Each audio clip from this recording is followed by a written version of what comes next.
శ్రీమాత్రే నమః. ముందుగా శ్యామలావతరికి, నా గురువైనటువంటి బ్రహ్మశ్రీ సుభాష్ పత్రిజీ గారికి, నా తల్లిదండ్రులకి నా ఆత్మ ప్రణామాలు తెలియజేసుకుంటూ ఆత్మ బంధువులందరికీ ఆత్మ ప్రణామాలు. ఈరోజు 20వ శ్లోకం అండి. సింజానమణి మంజీరా మండిత శ్రీపదాంబుజా వరాళీ మందగమన మహాలావణ్య సేవకి. సింజానమణి మంజీర మండితాశ్రీ పదాంబులు అంటే ధ్వని చేయించున్న మణులతో, ఆ మణులు ఏంటంటే ధ్వని చేస్తారు. అలాంటి ధ్వని చేసుకున్న మణులతో పట్టీలు అందెలు, ఆ అందెలని అలంకరించుకున్న పద్మముల వంటి పాదములు కలది. అమ్మవారి పద్మములు మనం చెప్పుకున్నాం ముందు, పద్మములు వలె ఉంటాయి. అలాంటి పద్మం వంటి పాదములకు ఈ మణులతో చేసిన అందెలు వేసుకున్నారు. అవేంటి ధ్వని చేస్తాయి. ఆ మణులు, ఆ ధ్వని చేసిన మణులతో ఉన్న ఆ పట్టీలు పెట్టుకోవడం వల్ల నడుస్తుంది అట, శోభాయమానంగా ఉండదట. ధ్వని వినడానికి శోభాయమానంగా ఉంటుంది అని దాని అర్థం. వరాళీ మందగమన మహాలావణ్య సేవది. వరాళీ మందగమన అంటే నెమలి వంటి నిదానమైన నడక కలిగి, సౌమ్యమైన నడక కలిగినది. అంత నెమ్మలి వంటి నడక ఉందని పాదాలకి అంటే మణులతో కూడిన అందెలు పెట్టుకున్నది. మహాలావణ్య సేవది. మహాలావణ్య సేవది అని అంటే అసలు నిధి, అమ్మవారిది అంటే నిధితో పోల్చారు అన్న సౌందర్యాన్ని. నిధితో పోల్చడం అంటే ఈ సౌందర్యం లోకంలో ఇంకా ఎవ్వరికి అలాంటి సౌందర్యం లేదట. అలాంటి సౌందర్యం ఎవ్వరికీ లేదు. అంటే నిధితో హైయెస్ట్ ఇంకేటి నిధే. ఆ నిధితో అమ్మవారి సౌందర్యాన్ని పోల్చారు. ఇంకా సౌందర్యానికి, ఆవిడ సౌందర్యానికి మించిన సౌందర్యం లోకంలో ఎక్కడా లేదు అని దాని అర్థం.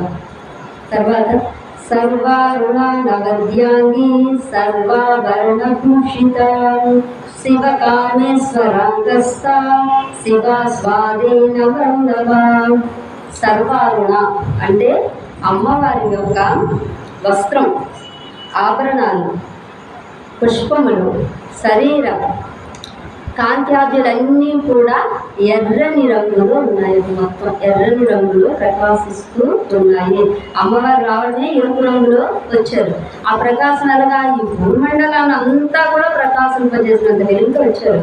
ఆమె ఆభరణాలన్నీ కూడా అంత ఎర్రగా ప్రకాశవంతంగా ఉన్నాయి. సర్వారుణ అంటే అరుణ వర్ణంతో ఉన్నది కాబట్టి సర్వారుణ అమ్మవారు.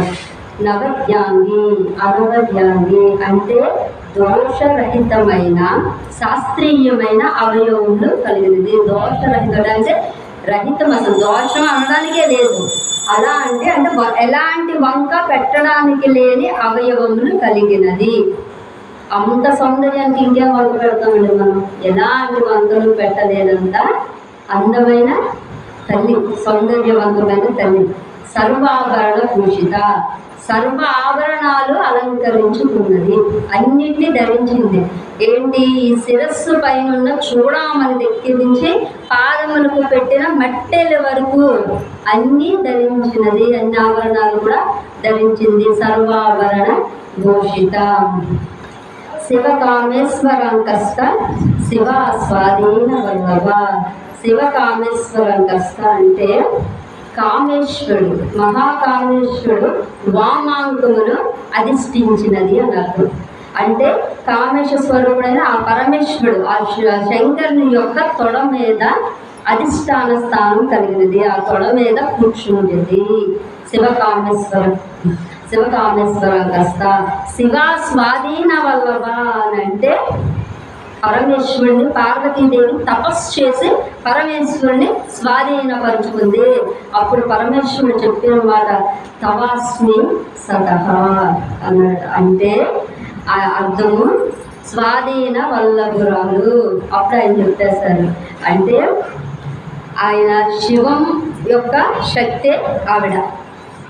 ఆదిశక్తి ఎవరు? ఈ శివం యొక్క శక్తే ఆమె స్వాధీన వల్లభురాలు. ఆ శక్తి అంతా ఆయన దగ్గరే ఉన్నది, ఆయన ఆమె లోపలే ఉన్నాడు. స్వాధీన వల్లభ.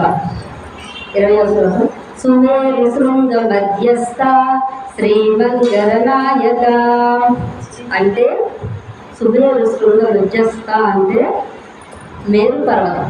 మేరు పర్వతానికి 3 శిఖరముల మధ్యన ఉన్న 4వ శిఖరం మీద ఉన్న తల్లి విరాజిల్లుతుందట. 4వ శిఖరం మేరు పర్వతం మీద 3 శిఖరాల మధ్యన 4వ శిఖరం, ఆ శిఖరం మీద విరాజిల్లుతున్న తల్లి సుమేరు శృంగ మధ్యస్థ శ్రీమంగళనాయక అంటే శ్రీమంగళనాయక అంటే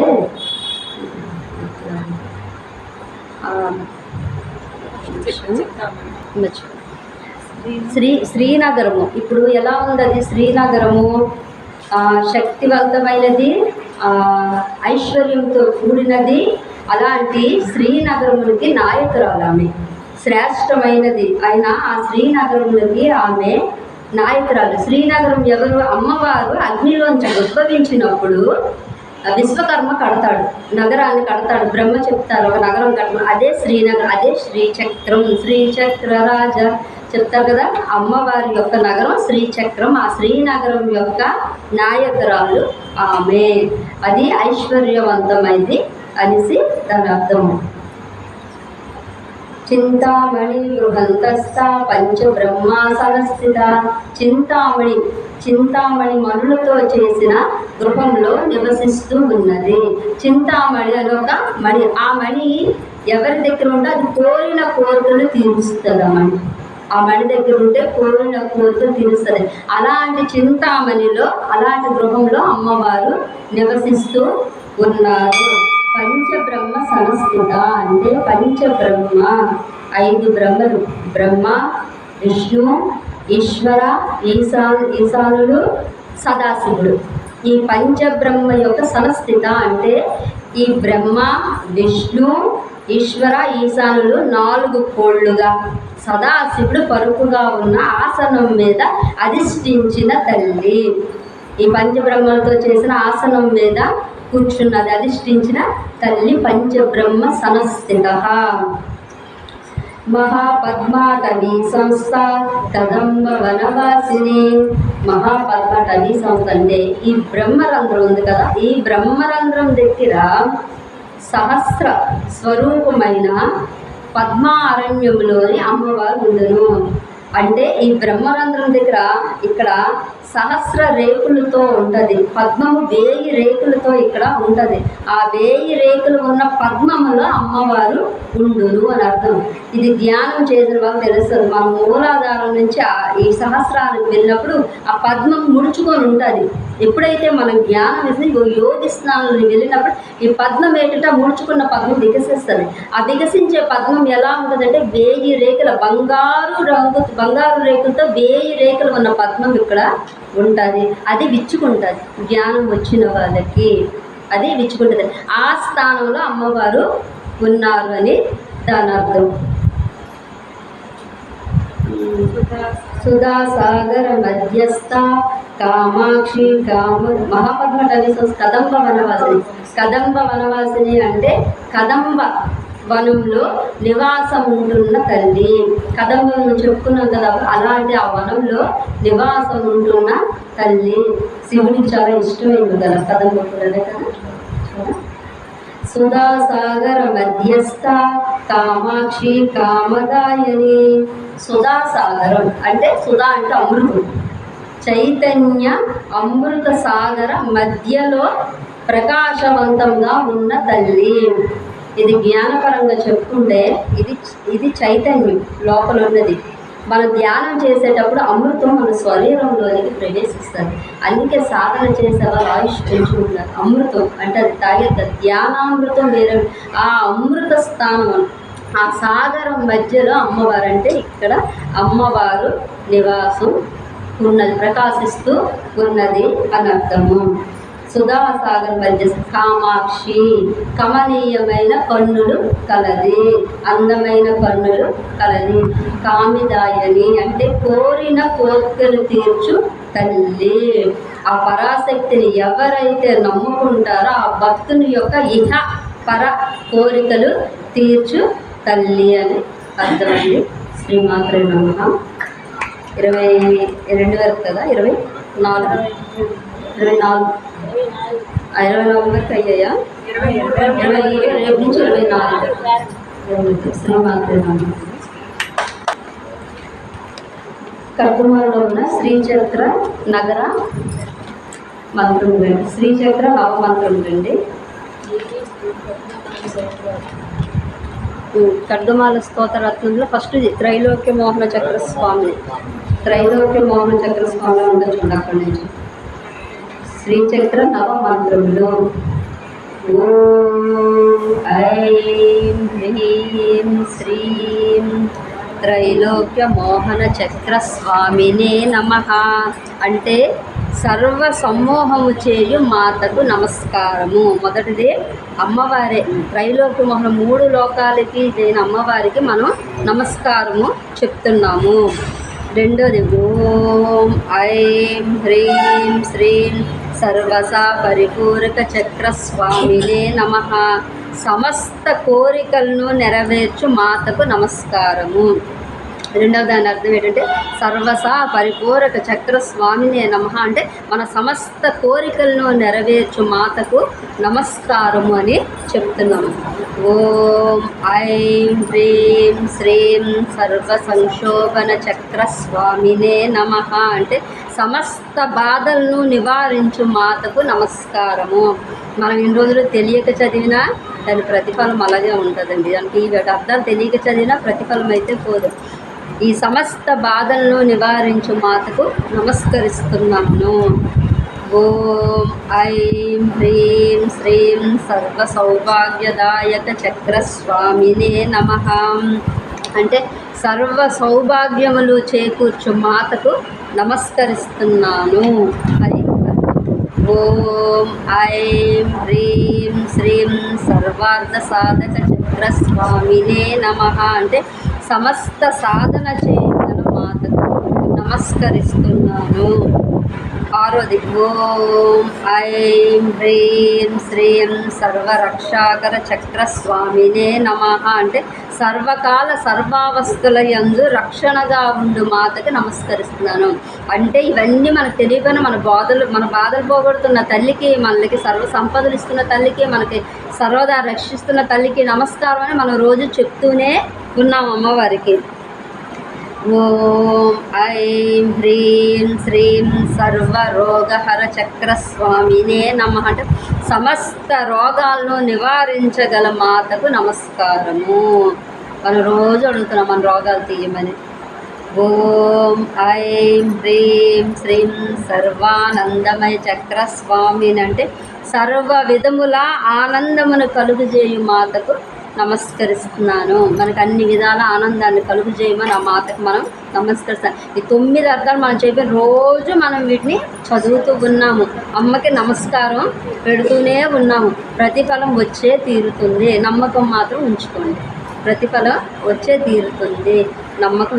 నువ్వు తెలిసి నమశివ అన్నా తెలియకంట నమశివ అని అది నమశివాయ, దాని ప్రతిఫలం ఒకేలాగా గుర్తు ఉంటుంది.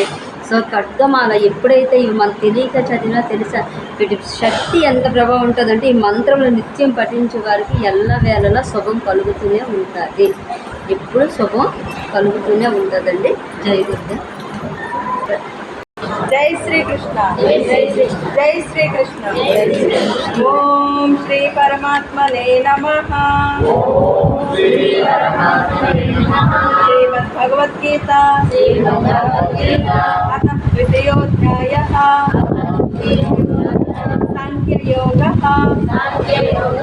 శ్రీ భగవాన్ ఉవాచ. ఈరోజు 58వ శ్లోకం కదా, నిలబెడతావా? సార్ నేను చదువుతాను.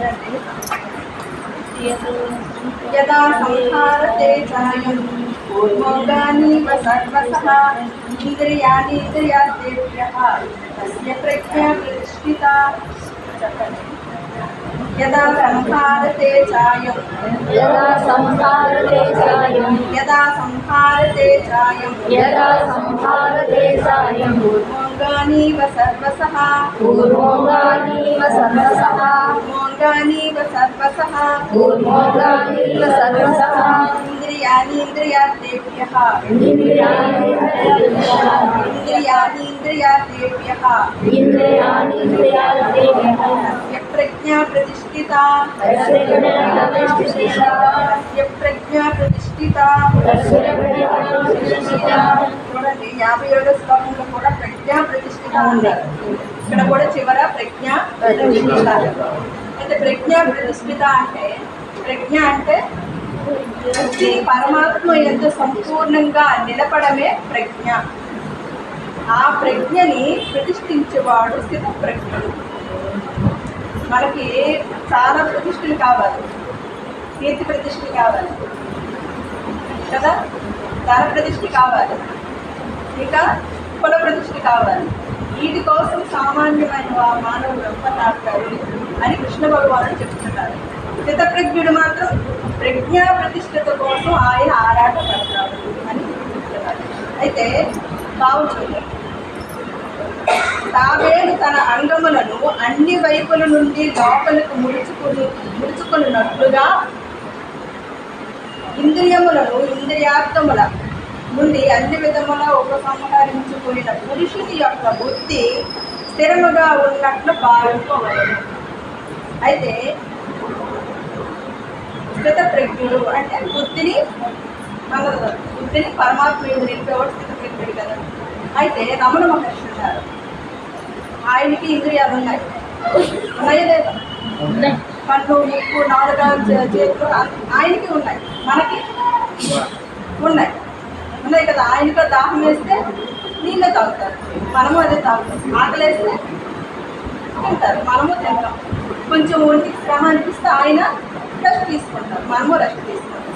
కానీ ఆయనకి మనకు ఉన్న తేడా ఏంటి అంటే సాధారణమైన మానవుడికి ఉన్న తేడా ఏంటి అంటే స్థితప్రజ్ఞుడును సాధారణమైన మానవుడికి ఉన్న తేడా ఏంటి అంటే ఆయన తాబేలు తన అంగములు.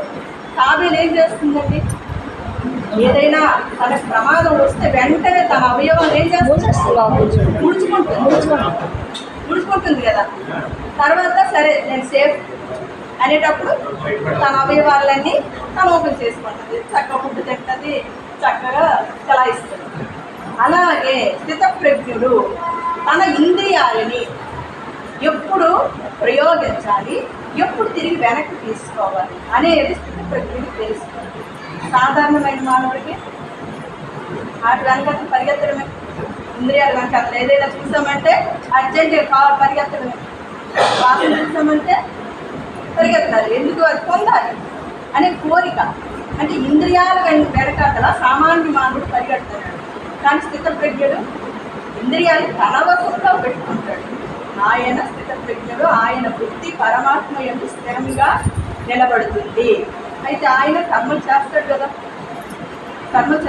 ఆ కర్మలు అంటే తన జీవన యాత్రకు సరిపడా. మరి శరీరం కూడా ఉండాలి కదండి, శరీరం లేకపోతే దేన్ని తెలుసుకునే శక్తి ఉండదు కదా. తన శరీర యాత్రకు సరిపడగా ఆయన కర్మలను ఆచరిస్తాడు. అయితే మహాభారతంలో మెయిన్ పాయింట్ ఏంటి అసలు? వ్యాసభగవానుడు చెప్తారు మెయిన్ పాయింట్ ఏంటి? ధర్మనిష్ట కలిగి ఉండాలి, ధర్మయుక్తంగా ఉండాలి ప్రతి మానవుడు అని వ్యాసభగవానుడు రచించారు. అయితే ధర్మం అంటే ఏమిటి? సత్యం, అహింస, ఇవన్నీ కదా ధర్మం అంటే. అయితే ధర్మ నిష్ఠతో ఉన్నవాడు మోక్షాన్ని పొందుతారని చెప్పారు. అయితే మరి ధర్మంగా ఉండడం అంటే మన వ్యవహారికంగా వస్తుంది కదా. ధర్మం అంటే లౌకికంగా ఆచరించే వస్తుంది. అయితే ఆ ధర్మాన్ని ఎలా నిర్వర్తించాలంటే నిష్కామ కర్మగా ఆచరిస్తే బుద్ధి స్థిరమవుతుంది. అయితే ఇప్పుడు ఒక స్టూడెంట్ కూడా తనకి 10 రోజుల్లో ఎగ్జామ్స్ ఉన్నాయి. ఈలోపు ఏదో పవన్ కళ్యాణ్ సినిమా ఏదో రిలీజ్ అయ్యింది. తను అప్పుడు ఏం చేస్తాడు? తన ఇంద్రియాలని కంట్రోల్ చేస్తాడు. ఎందుకు ఫస్ట్ టైం రావాలి కదా, అంటే మనకి ముందు నుంచే మనకి ఇంద్రియాలను ఎలా నిగ్రహించుకోవాలో మనకు తెలుసు. మనకు తెలియదు అయితే కాదు, మనకి తెలుసు. అయితే ఏమన్నారు ఇక్కడ, ఇంద్రియములను ఇంద్రియార్థముల నుండి అన్ని విధములుగా ఉపసంహరించుకునే పురుషుని యొక్క బుద్ధి స్థిరముగా ఉన్నట్లు భావింపబడను. అంటే స్థితప్రజ్ఞుడు ఇంద్రియములతో ఈ విషయాల పట్ల అన్ని విధములుగా ఉపసంహరించుకుంటాడు. ఎలాగా, ఈ తాబేలు ఏ విధంగా అయితే అన్నిటిని వెనక్కి లాక్కుంటుందో తన అవయవాల్ని, అలాగా స్థితప్రజ్ఞుడు తన యొక్క ఇంద్రియాలని తను వశం చేసుకుంటాడు. అలాంటి వాడు స్థితప్రజ్ఞుడు, ఆయన బుద్ధి స్థిరముగా పరమాత్మ ఉంటుంది అని కృష్ణ పరమాత్మ చెప్పారు. సర్వశ్రీ ఫలశ్రుతి కృష్ణ తత్ర శ్రీ విజయోర్ధ్రువాణి నిర్మతిర్మమ.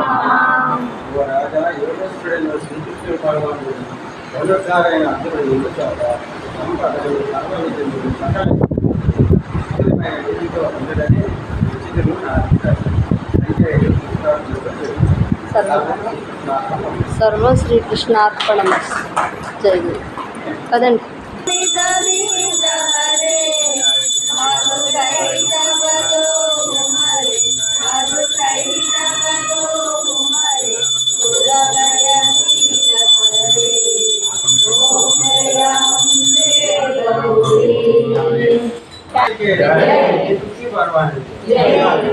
कृष्ण परमात्मा के कृष्ण परमात्मा के कृष्ण परमात्मा के सावंतरी के देवदेवता के सावंतरी देवदेवता के